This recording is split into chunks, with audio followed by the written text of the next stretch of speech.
Graça e paz, irmãos. Estamos aqui nesse período reservado para cultuar o nome do Senhor.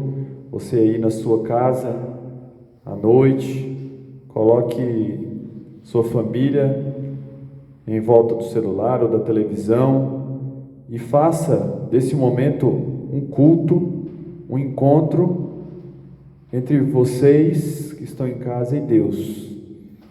Sejam abençoados no nome de Jesus e vamos adiante. Hoje o pastor Oswaldo trará a palavra, mas por enquanto vamos ler uma porção da palavra do Senhor, mas vamos orar então nesse início.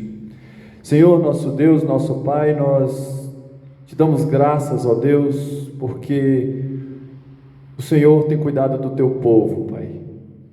Nós te pedimos, Jesus, que o Senhor esteja nos sustentando, nos trazendo o alento, o refrigério que precisamos neste momento, que não nos sobrevenha a ansiedade, que não, ó Deus, nos sobrevenha qualquer mal mental, espiritual, coisas que possam nos afetar, mas que nós estejamos com os nossos olhos fitos na cruz de Cristo. Nós te amamos, ó Deus, na beleza da tua santidade, e sabemos que mesmo que venham coisas que não esperamos, mesmo que aconteça coisas que achemos terríveis, ó Deus, perto de nós sabemos, ó Pai, a que Deus nós servimos. Estaremos com o Senhor, Jesus, nós te amamos. Assim nós te pedimos e nós te agradecemos no nome santo de Jesus Cristo. Amém e amém. Irmãos, vamos ler o Evangelho de Marcos, no capítulo 4, Evangelho de Marcos, no capítulo 4, do verso 35 até o verso 41. É um texto em que Jesus acalma a tempestade. É um texto que conclama a todos nós a termos fé em Jesus, porque Ele é dono de todas as coisas, Ele sabe todas as coisas, Ele conhece o nosso coração e nós devemos lançar fora o medo, amém? Então vamos ler. Naquele dia, sendo já tarde, disse-lhes Jesus: passemos para outra margem. E eles, despedindo a multidão, o levaram assim como estava, no barco, e outros barcos o seguiam. Ora, levantou-se grande temporal de vento, e as ondas se arremessavam contra o barco, de modo que o mesmo já estava a encher-se de água. E Jesus estava na popa, dormindo sobre o travesseiro. Eles o despertaram e lhe disseram: Mestre, não te importas que pereçamos? E ele, despertando, repreendeu o vento e disse ao mar: acalma-te, emudece. O vento se aquietou e fez-se grande bonança. Então lhes disse: por que sois assim tímidos? Como é que não tendes fé? E eles, possuídos de grande temor, diziam uns aos outros: quem é este que até o vento e o mar lhe obedecem? Irmãos, esse é o Jesus que nós servimos. É o mesmo Jesus de 2000 anos atrás, é o Jesus que nós servimos hoje. Não importa a situação que nós estamos vivendo, importa que Ele é dono de todas as coisas e Ele tem poder sobre todas as coisas. Amém? Vamos louvar a Deus então com o hino de número 221, o hino que nos conclama a ser vaso de bênção na presença do Senhor. Mesmo nas nossas casas, precisamos ser. Amém? Quero ser um vaso de bênção, sim, um vaso escolhido de Deus, para as novas levar aos perdidos, boas novas que vêm lá dos céus. Faze-me vaso de bênção, Senhor, vaso que leve a mensagem de amor. Eis-me submisso e ao teu serviço, Eu me consagro, bendito Senhor. Quero ser um vaso de bênção para todos os dias fazer os culpados que vivem nas trevas o perdão de Jesus conhecer. Faze-me vaso de bênção, Senhor, vaso que leve a mensagem de amor. Eis-me submisso e ao teu serviço eu me consagro, bendito Senhor. Quero ser um vaso de bênção, sim, um vaso de bênção sem par, anunciando que os crentes em Cristo, jubilosos nos céus hão de entrar. Faze-me vaso de bênção, Senhor, vaso que leve a mensagem de amor. Eis-me submisso e ao teu serviço eu me consagro, bendito Senhor, para ser um vaso de bênção. É mistério uma vida real, uma vida de fé e pureza, revestida de amor divinal. Faze-me vaso de bênção, Senhor, vaso que leve a mensagem de amor. Eis-me submisso e ao teu serviço eu me consagro, bendito Senhor.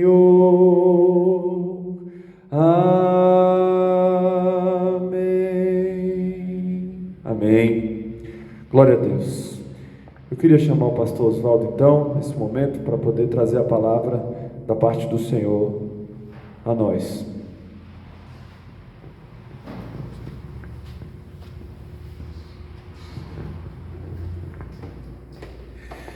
A graça e a paz do Senhor para os irmãos. Nós louvamos a Deus por mais um momento que temos de estarmos em comunhão com o nosso Deus nesse período agora da noite. E nós reconhecemos o favor e a bondade e a misericórdia de Deus. Mesmo passando por esses momentos difíceis, momentos de quarentena, de isolamento social, a nossa vontade, a vontade dos irmãos é que todos estivessem participando. Obrigado, meu. Participando alegremente nos nossos dias de culto com os irmãos congregando, mas esse tempo serve também para mim, para você, refletirmos sobre a necessidade de termos uma vida a sós com Deus. Vamos aproveitar esse momento para ler bons livros, como pela manhã o pastor Cleudimar trouxe aqui a indicação de bons livros para ler. E também você tem a oportunidade de ler a palavra de Deus na sua casa, meditar com a sua família. Também, assim, nos serviços essenciais você está fazendo, mas acima de tudo, queridos, passe por esse momento com alegria no coração. Alegria não é aquele sorriso fazendo de conta que nada disso está acontecendo, não. A alegria é de saber que Deus está no controle de tudo isso. E com certeza Deus está nos fazendo chegar ao final, como diz lá no livro de Eclesiastes, o final das coisas é melhor do que o início delas. Então nós já estamos chegando, se Deus quiser, caminhando aí para o final, mas até então estaremos juntos através das redes sociais, através dessas devocionais online, para experimentarmos as misericórdias de Deus que se renova a cada manhã na nossa vida. Queridos, vamos abrir as nossas Bíblias no livro do profeta Jonas, profeta menor, Jonas, livro do profeta Jonas. Estaremos fazendo a leitura do livro desse amado profeta. Livro do profeta Jonas.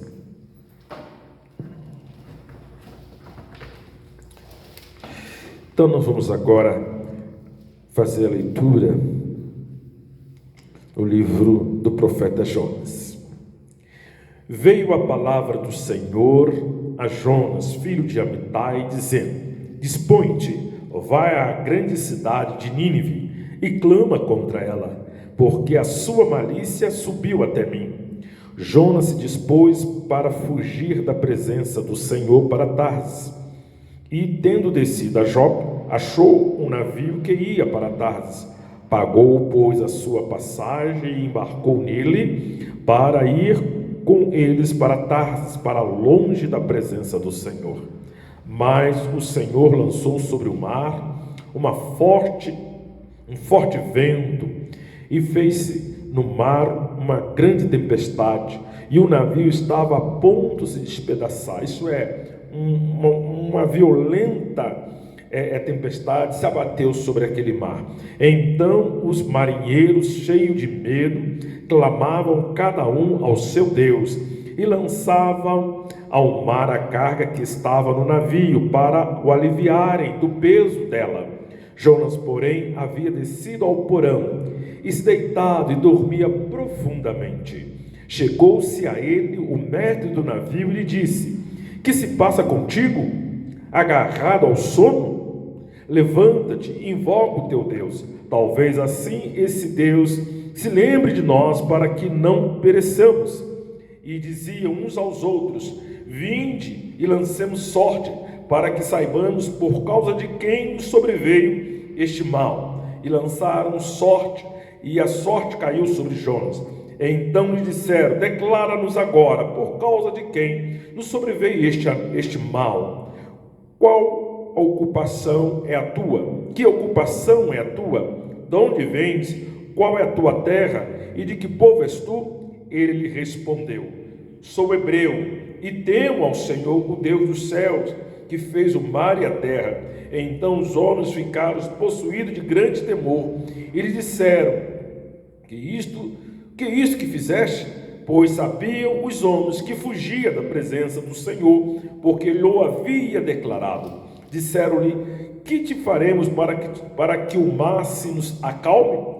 Porque o mar se ia tornando cada vez mais violento, tempestuoso.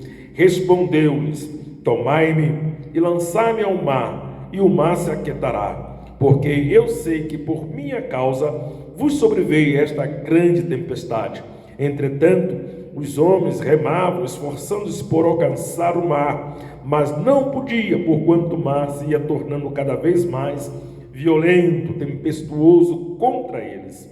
Então clamaram ao Senhor e disseram: Senhor, rogamos-te que não pereçamos por causa desta vida, deste homem, e não faça cair sobre nós este sangue quanto a nós, inocente, porque tu, Senhor, fizeste como te aprouve.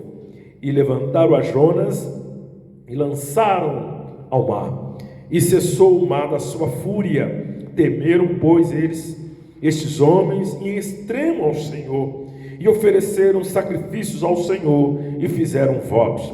Deparou o Senhor um grande peixe para que tragasse a Jonas, e esteve Jonas 3 dias e 3 noites no ventre do peixe. O capítulo 2, versículo 9, somente. Mas com a voz do agradecimento eu te oferecerei sacrifício. O que votei, pagarei. Ao Senhor pertence a salvação. Vamos orar, querido, neste momento. Pai celestial e bendito, após a leitura da tua palavra, do capítulo 1, nós te agradecemos, Senhor, porque a experiência que esse profeta passou em muitas situações tem muito a ver conosco. Pedimos a graça do Senhor na capacitação, na transmissão da tua palavra, que essa palavra alcance aquele coração que dela precisa, em o nome de Jesus, amém. Queridos, eu quero fazer a minha introdução falando um pouquinho acerca do contexto do profeta Jonas. O profeta Jonas, ele era do reino do norte, da tribo de Zebulon. O seu nome significa pomba. O nome do seu pai, Amitai, significa verdade. Então, provavelmente, o profeta Jonas foi criado dentro de um ambiente religioso de muito temor a Deus. E ele mesmo, na leitura do texto, do capítulo 1, ele fala que quando ele é confrontado, ele fala que teme a Deus. Então, o profeta Jonas, ele vinha provavelmente de uma escola de profetas. Alguns estudiosos dizem que ele era um dos alunos do profeta Eliseu. Não tem nada na Bíblia que diz isso, mas alguns estudiosos têm a tendência de querer aplicar essa verdade a esse relacionamento, mas não podemos afirmar no que o texto não fala isso. E o profeta Jonas profetizou no reinado de Jeroboão II, e de grande prosperidade material, militar, mas também de grande declínio espiritual. O profeta Jonas, foi contemporâneo de Oséias e de Amós, e Amós, um profeta do reino do sul, que profetizou no reino do norte, e Amós prega ali as advertências contra o pecado social, da imoralidade do povo, do engano, da mentira, da roubalheira que os governantes, os juízes, as autoridades estavam praticando contra os mais pobres da nação de Israel. Então, o profeta Jonas, ele profetizou a prosperidade do reino do norte. Lá em 2 Reis, capítulo 14, fala que Jonas ali profetizou no reino, a prosperidade do reino do norte. Mas, no entanto, queridos, o livro do profeta Jonas, ele tem muitas curiosidades. São 4 capítulos, é uma boa leitura que você pode fazer na sua casa aí depois. Nós não vamos explorar todo os 4 capítulos, vou passar por eles, mas eu vou me ater na introdução do capítulo 1, que eu quero compartilhar com os irmãos sobre o tema fugindo de Deus. E muitas vezes, querido, nós temos fugido de Deus. Muitas pessoas têm fugido de Deus, têm não dado ouvido a Deus, têm se ocupado com tanto o seu trabalho, com as suas conquistas, com seus estudos, com as suas ocupações, e assim têm fugido de Deus. E não são poucas vezes que não nos sobra tempo para que a gente possa desenvolver um relacionamento com Deus. E o profeta Jonas, nesse contexto, ele recebe do Senhor, no versículo 1, diz assim: veio a palavra do Senhor a Jonas, filho de Amitai, dizendo. Então, Deus chama o profeta, Deus levanta o profeta e fala: se dispõe, ou melhor, se apronta, se prepare, porque você vai à grande cidade de Nínive, e ali você vai pregar contra aquela cidade, porque os pecados daquele povo, a maldade daquele povo, a violência daquele povo, o paganismo daquele povo, a maneira daquele povo de viver, já chegou até mim, a maldade deles, e eu vou derramar juízo sobre aquela nação, e eu quero que você vá lá e pregue para aquele povo, para que aquele povo se arrependa. Essa foi a mensagem de Deus. É claro que eu parafraseei aqui para você, mas essa foi a mensagem de Deus para Jonas. Mas Jonas se dispôs a fugir. Ele ouviu claramente a palavra de Deus, a responsabilidade que Deus confiou a ele, mas ele tomou uma posição de fugir da presença de Deus. Eu quero fazer essa pergunta para você que está nos ouvindo, que está nos vendo: é possível fugir de Deus? Tem como nós fugirmos de Deus? É possível, querido? Mas, como eu disse no meu momento aqui no texto, muita gente tem fugido de Deus. Mas Deus tem nos exortado. Deus tem nos chamado. Eu trouxe até um livro aqui que eu gostei muito do que eu li, dizendo assim: hoje em dia, as pessoas tentam fugir de Deus de muitas maneiras. Alguns tentam evitar Deus e a sua palavra em geral, para que não se sintam culpados pela maneira como vivem. Outros evitam Deus, enchendo a vida com a busca pelo poder e sucesso. Algumas vezes até mesmo cristãos fogem de Deus se eles os chamam para fazer algo que eles não querem. Jonas fugiu do Senhor porque ele não queria fazer a vontade de Deus.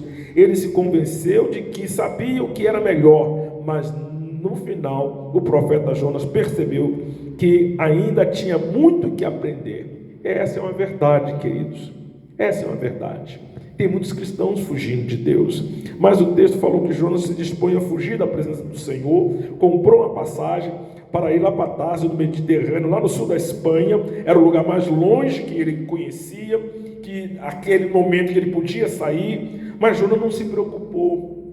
Ele não se preocupou de fazer. Por quê? Por qual motivo Jonas não queria cumprir essa responsabilidade de Deus dada a ele? Primeiro, por que Jonas não queria cumprir essa responsabilidade? A gente lendo, você não consegue, na leitura do capítulo 1 ao capítulo 4, enxergar isso tão claro, mas à medida que você vai lendo, você vai pesquisando, você vai aprendendo sobre o contexto do profeta Jonas, da época que ele profetizou, você consegue ver que a sua nação estava em decadência moral e espiritual. E Jonas, através de outros profetas também do Velho Testamento, Jonas sabia que o juízo de Deus iria cair sobre o reino do norte, a nação de Israel. E que Deus iria levantar os assírios, cuja capital era Nínive, para ser um instrumento de juízo de Deus para a sua nação. E Jonas tinha sobre uma visão muito nacionalista.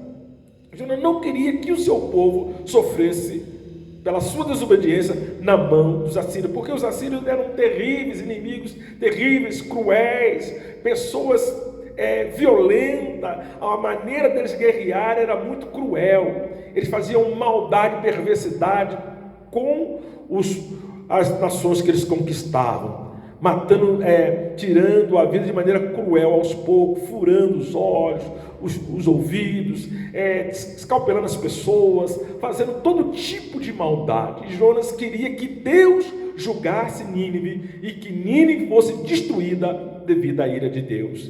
Então Jonas se dispôs a fugir, porque ele não queria pregar a palavra de Deus lá aos ninivitas, para que eles não se convertessem, para que eles não se arrependessem dos seus pecados e Deus usasse de compaixão e de misericórdia. Então Jonas se dispôs a fugir. Jonas fugiu, ele desobedeceu a Deus de maneira consciente. Jonas não foi pego de surpresa para fazer isso para Deus. Deus falou que deu o que ele queria, mas Jonas, no seu coração, ele resolveu voluntariamente, conscientemente fugir da presença de Deus. E ele fugiu e foi lá para o segundo andar, lá para o subsolo do navio. E ali ele armou a sua caminha e dormiu, enquanto Deus mandou uma tempestade. O livro do profeta Jonas começa com Deus falando. Começa com Deus. E é bom notar, querido, que o agente principal, a pessoa principal no livro, não é o profeta Jonas, nem um peixe, nem embarcação, mas é Deus. É Deus que está no governo, no controle dos eventos que estava tudo acontecendo ali. E nós não podemos fugir. E a desobediência traz problemas. Muitas vezes, querido, Deus de maneira clara fala conosco, Deus nos comissiona, Deus nos deu responsabilidade, e muitas vezes a nossa maneira de enxergar, de viver, nós queremos ser mais guiados pelos nossos pensamentos, pelos nossos sentimentos, pelas nossas avaliações, pelas nossas experiências, do que pela reta palavra de Deus, pela santa palavra de Deus. Muitas vezes nós rejeitamos em querer fazer a vontade de Deus, porque nós não concordamos, não aceitamos da maneira como as pessoas querem nos avaliar, ou querem julgar, ou querem fazer. Nós não aceitamos. Nós preferimos ir contra Deus e queremos que Deus venha autenticar as nossas desobediências. Querido, isso traz problema. A desobediência traz problema. A desobediência trouxe problemas para muitos filhos de Deus no Velho Testamento, no Novo Testamento. Então Jonas abertamente, voluntariamente, conscientemente resolve fugir dessa responsabilidade querendo achar que Deus estava errado, que ele estava certo. A maneira dele agir e fazer é que ele estava certo e Deus estava errado. Ele achava que Deus estava fazendo, o que Deus estava fazendo não era certo. Então, queridos, Jonas resolveu fugir e a sua fuga trouxe problemas. Deus mandou um maremoto, Deus mandou uma tempestade violenta, e as pessoas da embarcação de Jonas estavam sofrendo, perdendo suas bagagens, estavam sofrendo, perdendo suas vidas, com medo de perder sua vida, simplesmente por causa da desobediência do profeta Jonas. E eu quero falar para você, meu amado irmão, minha amada irmã, a você que está nos ouvindo, que a desobediência traz problemas. A desobediência traz problemas. Por mais que você acha que nesse momento está indo tudo bem, você pode estar vivendo uma vida, tendo um comportamento, na prática de pecados, ou de pensamento, ou pode até mesmo achar que a sua vida está indo muito boa, de que você é um bom crente, de que você é uma pessoa que tem princípios, valores, ou que você é uma pessoa que está fazendo uma coisa boa. Como se diz hoje na linguagem popular, você é uma pessoa do bem. Mas não, você está enganado. Você não é uma pessoa do bem. Eu não sou, nós não somos. O bem que temos, que recebemos, vem da parte de Deus para nós. Nos foi dada através de Cristo Jesus, que nos transformou, que converteu o nosso coração, que nos deu uma nova vida, para uma vida santa de desobediência, santa e obediência. Então, muitas vezes a sua atitude pode estar trazendo problema para o seu pai, para a sua mãe, no seu trabalho, na sua igreja. Muitas vezes a nossa inércia, a nossa procrastinação, a nossa falta de atitude, a nossa falta de zelo, de temor, a nossa falta de uma vida devocional, de oração dentro da Bíblia, a nossa falta de viver dignamente no Evangelho e do Evangelho, pode estar trazendo consequência. Frieza espiritual, você pode estar dominado por um comportamento de ira, indignação, você pode estar mergulhado nos desejos do seu pecado, se entregando à devassidão dos seus desejos, sendo governado por você mesmo e não pela palavra de Deus. E eu quero falar para você que a desobediência traz problema. Você está fugindo de Deus com esse comportamento, e muitas pessoas podem estar sofrendo, até que ao ponto que Deus começa ali fazer uma pressão, e cada vez mais o mar se ia tornando-se violento. A primeira coisa que eu quero que você fique é a responsabilidade que nós temos, que nós não podemos fugir da vontade expressa de Deus para a nossa vida, revelada nas Escrituras. Que você tenha um viver digno, seja temente, busque em Deus um coração quebrantado, humilde diante de Deus. Muitas vezes eu faço de conta que a coisa não é comigo, sou insensível ao que os outros estão sofrendo. Jonas estava dormindo, ele não queria saber como é que estavam as pessoas. Eu quero saber de mim. Ele foi egoísta, individualista, só pensava nele, não tinha um coração para pensar, embora temesse a Deus, fosse um profeta. Então eu quero falar para você, é possível ser um cristão até verdadeiro, insensível, egoísta, preocupado consigo mesmo, não pensando nos outros. Mas, querido, o texto lá em Coríntios, o apóstolo Paulo nos exorta, na questão da ceia lá que estava tendo problema lá na igreja de Corinto, examina-se o homem a si mesmo. Todos os dias nós devemos examinar a nossa vida, colocar nossa conduta, nossa postura, os nossos pecados à luz da palavra de Deus e pedir perdão a Deus.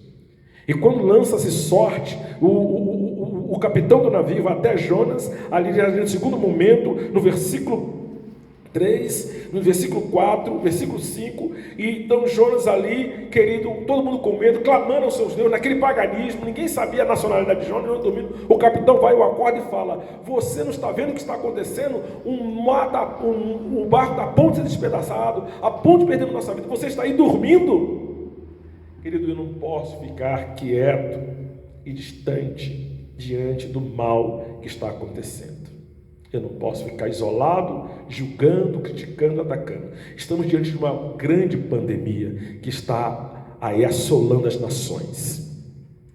Nós não podemos ficar quietos, acomodados, dormindo e achando que é assim mesmo que é juízo. O mínimo que podemos fazer é orar. Orar, e lamentar por tudo isso, e chorar diante de Deus pelo pecado das nações, Sabe o que está acontecendo isso, essa pandemia, querido? Um pequeno vírus colocou grandes nações de joelho. O poder econômico não pôde fazer nada, o poder militar não pôde fazer nada, as grandes cabeças pensantes do mundo não podem fazer nada. Não tem raça, não tem cor, não tem religião, não tem, querido, padrão. Então, o que nós devemos fazer, meus amados, diante disso tudo? Devemos lamentar, devemos pedir ao Senhor graça. E a sorte é lançada sobre Jonas. A sorte, quando é lançada sobre Jonas, e cai sobre ele, e ele revela, e quando ele é questionado, confrontado, ele fala, pergunta: que povo, de onde você veio? Qual é a sua religião? Qual é a sua nacionalidade? Ele fala: eu sou hebreu, temo a Deus, sou profeta. E ele revela quem ele é. E ali ele tem uma ocupação, ele tem uma responsabilidade. E eu sei que é por causa de mim, os meus pecados, as minhas atitudes, é que está vindo um grande problema. Em muitos momentos na vida eu tive que fazer essa reflexão e trazer essa verdade na minha vida, para que a minha família não sofresse por causa das minhas atitudes, para que a igreja que eu pastorei não sofra por causa das minhas atitudes, para que os irmãos... Então nós precisamos sempre estar fazendo essa reflexão na nossa vida. Então, querido, Jonas foi e ele pediu para que se lançasse ao mar. Ele preferiu morrer, ele preferiu ser jogado ao mar do que se arrepender. Muitas vezes o sofrimento nos faz mudar de vida, mas muitas vezes a disciplina, o sofrimento que Deus nos manda, mesmo assim o nosso coração é tão duro que muitas vezes nós rejeitamos. Preferimos morrer com o nosso orgulho, com a nossa atitude, do que dar a mão a torcer, dar o braço a torcer e reconhecer que é por nossa culpa, por causa dos nossos pecados. E o mundo está diante disso tudo. Por que Deus está permitindo isso tudo aí, queridos? Para que haja arrependimento, para que haja reflexão, para que haja mudança. Não é o dinheiro, não é o poder militar, não é o sucesso, não é a questão geográfica, não é a oportunidade, não é nada disso. Para que o mundo reconheça que só Deus pode trazer graça, mudança a essa realidade. Precisamos voltar para Deus. É momento de nós como igreja, é momento de nós como cristãos pregar o Evangelho. Arrependei-nos, porque ainda há oportunidade das pessoas se arrependerem, das nações ouvirem, dos líderes reconhecer que não é as suas habilidades, suas competências, não é o seu poder, mas é a graça e o poder de Deus que pode trazer mudança. É o Evangelho, é Cristo. Essa pandemia eu entendo como juízo, mas também vejo como misericórdia de Deus ainda para nós, para uma mudança, para uma reflexão, para parar de valorizar as coisas e valorizar as pessoas e reconhecer Deus. O que o Evangelho sempre nos exorta a fazer é nos voltar para Deus. O livro do profeta Jonas, no capítulo 1, é muito rico, tem muita coisa para explorar, mas o nosso tempo não permite. E eu quero caminhar para o final, queridos, reconhecendo que o profeta, ele é lançado no mar. Quem manda o grande peixe tragar Jonas? Muitas pessoas se perdem. Que peixe é esse? Não importa. O agente principal, o peixe é uma providência que Deus usa aqui. É a providência de Deus no texto. É Deus providenciando a salvação a uma nação pagã, a uma nação gentílica. Porque Jonas queria que só o povo de Israel fosse alvo da graça e da misericórdia. Mas Deus não é o Deus das nações. Deus é o Deus das nações. E é o primeiro profeta do Velho Testamento que recebeu um ministério missionário para pregar a um povo que não era o seu povo. É um pré-anúncio de que Cristo viria, não só para o povo de Israel, mas que o Evangelho de Cristo iria alcançar as nações. Eu posso ver isso nesse texto. Queridos, e Jonas é lançado ao mar, e quando é lançado ao mar, as pessoas se lamentam, e ali os marinheiros, tripulantes daquele navio, reconhecem a soberania e a grandeza da glória, do poder e do amor de Deus. Mesmo Jonas não querendo, as pessoas naquele navio são alcançadas pela graça de Deus, se convertem, ofertam a Deus, reconhecem a soberania, a grandeza, a misericórdia e a salvação desse Deus. E Jonas, quando é tragado por aquele peixe, mandado por Deus, lá no ventre do peixe, ele reconhece a sua pequenez, a sua desobediência, o seu pecado, a sua estupidez, a sua desobediência aberta, e ele no versículo 2, no capítulo 2, versículo 9, ele reconhece que a salvação é obra de Deus. A salvação é poder de Deus, a salvação vem de Deus, não é obra dos homens. O homem não pode fazer nada para ser salvo, o homem não pode fazer nada para sair dessa tempestade, dessa violência que o mundo está, dessa violência de pecado, de arrogância, de soberba, de altivez, de antropocentrismo. O mundo não pode fazer nada, o homem não pode fazer nada, o homem está cego e morto nos seus delitos e pecado, porque a salvação vem de Deus, e Cristo é a salvação para o homem. E eu não vou mais adiante, querido, mas no capítulo 3, Jonas é cuspido pelo peixe, lá na areia, lá na praia, e ele prega, no capítulo 3 ele prega o Evangelho. Em 3 dias Jonas percorre toda a Nínive, pregando arrependimento, com ira, com indignação, não querendo, mas cumprindo a vontade de Deus. Ele prega, e o povo se arrepende, desde o rei até os animais fazem jejum, rasgam as suas vestes de pano, de saco e cinza, se arrependem como sinal do arrependimento verdadeiro. E aquela geração foi alcançada pela pregação do profeta Jonas, mesmo ele não querendo, mesmo ele não fazendo da maneira como Deus queria, mas ele teve que se submeter. Porque ninguém pode fugir de Deus, e ninguém pode dizer não para Deus quando Deus quer fazer algo. Então, queridos, e no capítulo 4, Jonas volta a murmurar, a reclamar, a contender contra Deus, por causa da sua graça, da sua bondade, da sua misericórdia. Então, queridos, não dá, eu queria poder ir mais adiante, mas no capítulo 4, versículo 6, Deus mostra para Jonas, quem está no controle é ele, que aquela nação não sabia discernir a mão direita da mão esquerda, mas a pregação do Evangelho, a pregação da palavra, o arrependimento de Deus, pôde trazer esperança e mudança. Então, nessa época de pandemia, vamos pregar a mensagem do Evangelho. Arrependei-vos, porque o fim está próximo. Arrependei-vos, porque o fim está próximo. Que esse arrependimento aconteça em nós e depois através de nós. E que Deus abençoe a todos vocês. Que Deus nos abençoe em nome de Jesus. Amém? Vamos orar, querido. Eu quero orar pela sua família, eu quero orar com você, aonde você está, onde você estiver neste momento.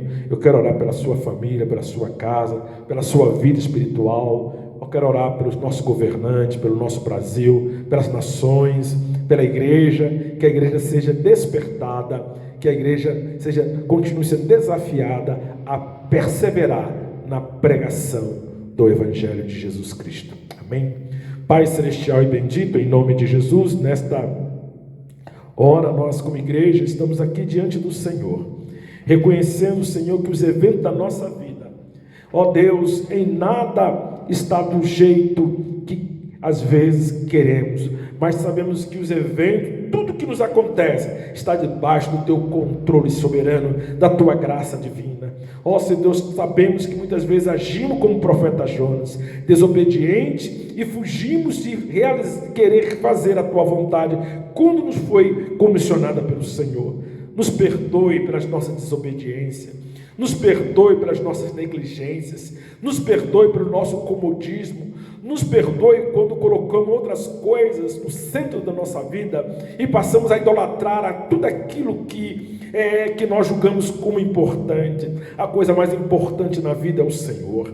Nos ajude a colocar o Senhor, ó Deus, no centro da nossa vida, que Cristo seja o Senhor e Salvador da nossa vida unicamente, que a nossa vida, dos nossos desejos, que a nossa vontade venha convergir em Cristo e para Cristo.